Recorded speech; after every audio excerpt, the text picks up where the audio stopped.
Assalamualaikum warahmatullahi wabarakatuh. Jumpa kembali dengan Gus Win. Kali ini saya akan menjelaskan bagaimana cara menyelesaikan kertas kerja untuk akuntansi perusahaan jasa. Saya akan langsung pada tahap-tahap yang paling penting ya di dalam penyelesaian kertas kerja ini. Saya akan bawa langsung ke inti permasalahannya. Jadi sebelum kita menyelesaikan kertas kerja, pertama posisi neraca saldo ini harus kondisinya benar-benar seimbang atau balance, dan nanti perhatikan ada data penyesuaian atau tidak. Jika terdapat data penyesuaian, maka kita harus mampu menyusun jurnal penyesuaiannya. Nah, ini contoh dari tabel kertas kerja atau worksheet yang akan kita selesaikan. Seperti yang saya sampaikan tadi, kondisi neraca saldo harus dalam kondisi seimbang atau balance.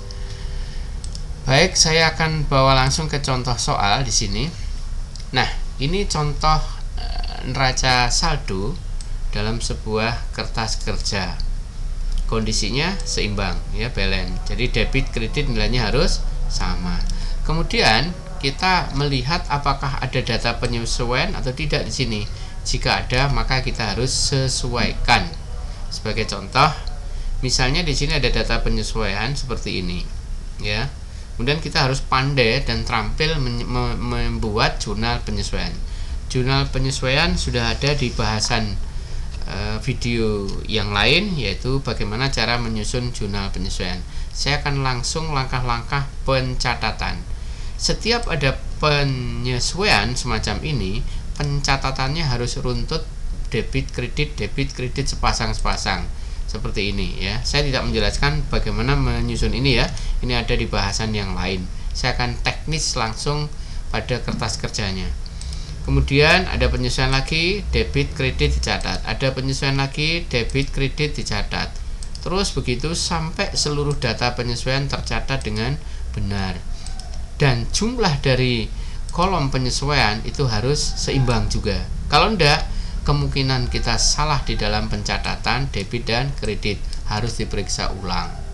Nah, sekarang pada saat kondisi penyesuaian ini sudah selesai semacam ini, maka kita harus isi neraca saldo setelah disesuaikan berdasarkan data yang ada ini. Apabila dalam neraca saldo ini tidak ada penyesuaian, maka angka yang ada di neraca saldo kita pindahkan ke neraca saldo setelah disesuaikan tanpa melakukan perhitungan apapun, tinggal memindahkan. Karena ini posisinya debit, maka akan langsung pindah ke debit di sini. Kemudian apabila terdapat penyesuaian semacam ini ada debit neraca saldo 14 juta, kemudian di penyesuaian ada debit lagi 1 juta. Debit ketemu debit harus ditambah, sehingga jumlahnya di sini 14 juta ditambah 1 juta. Karena debit ketemu debit, hasilnya adalah debit, maka ditulislah di sini sebesar 15 juta, yaitu 14 ditambah 1 juta. Berikutnya, perlengkapan kantor. Di sini ada debit, kemudian ada kredit. Karena posisinya beda, maka harus dikurangi. Nah, tempatnya di debit atau kredit, dilihat mana yang besar. Karena di sini lebih besar yang debit, maka hasilnya ditaruh di debit 800.000, ya, 1.200.000 dikurangi 400. Kemudian berikutnya sama di sini, taruh di posisi debit yang ini. Ini tidak ada penyesuaian, maka 20 juta ini posisinya debit, langsung pindahkan ke debit. Yang ini juga tidak ada penyesuaian, posisinya ada di kredit, pindahkan langsung ke kredit. 150 ini juga sama, nggak ada penyesuaian, pindahkan ke kredit. 5 juta ini posisi debit, nggak ada penyesuaian, langsung pindahkan ke debit juga. Yang ini ada penyesuaian, maka harus diselesaikan, ya. Kredit ketemu kredit dijumlah, hasilnya taruh di kredit. Ini juga sama, hasilnya ada di ini, kan debit ketemu debit, berarti ada di debit 10 juta. Nah, yang lain ini nggak ada penyesuaian seperti tadi, langsung aja dipindah, pindah, semuanya tinggal memindahkannya, dan jumlahnya harus sama. Nah, ketika sudah sampai di sini jumlahnya sama, ya, Maka langkah berikutnya adalah kita membuang 4 kolom ini sudah nggak bermanfaat.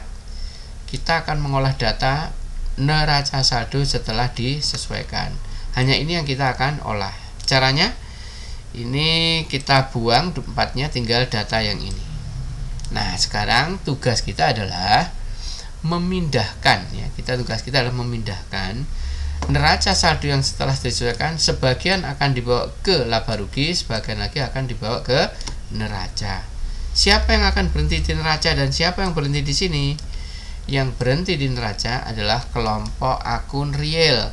Akun real itu adalah akun kelompok harta, utang, dan modal ya. Kelompok harta, utang, dan modal itu adalah real. Kemudian akun nominal adalah kelompok pembentuk laba rugi. Jadi kalau kita urut mulai dari pendapatan dan beban, ini adalah akun nominal. Beban ini nominal.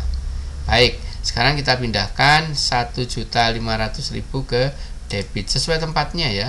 Ini debit, kemudian debit lagi, peralatan debit lagi dipindah, kemudian utang ada di kredit ya.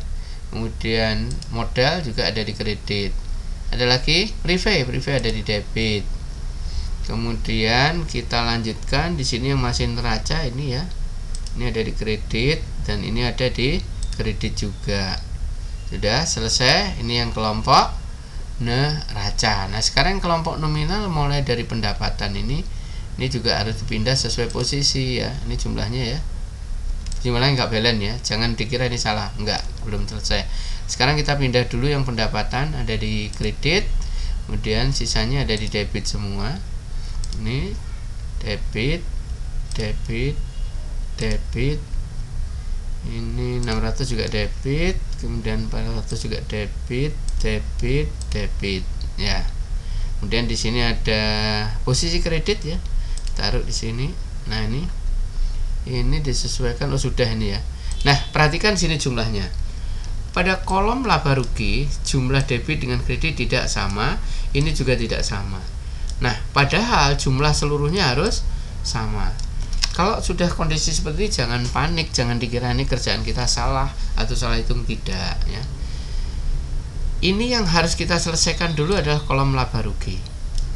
Posisi debit dan kredit yang nggak sama itu akan menentukan besarnya laba atau rugi. Kita lihat di sini kreditnya lebih besar daripada debit. Laba apa rugi? Kita cek apa itu yang dikredit.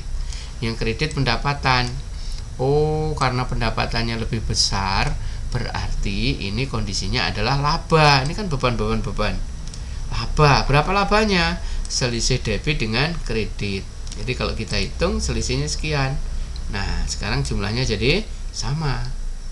Nah, laba ini akan berpengaruh kepada modal. Laba itu akan menambah modal.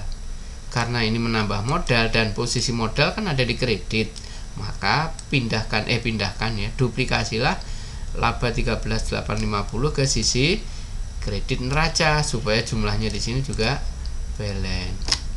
Nah, akhirnya sama.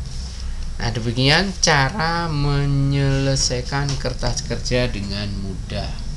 Mudah-mudahan cara ini bisa membantu kalian semua di dalam menyelesaikan materi kertas kerja, khususnya yang berupa tabel seperti ini.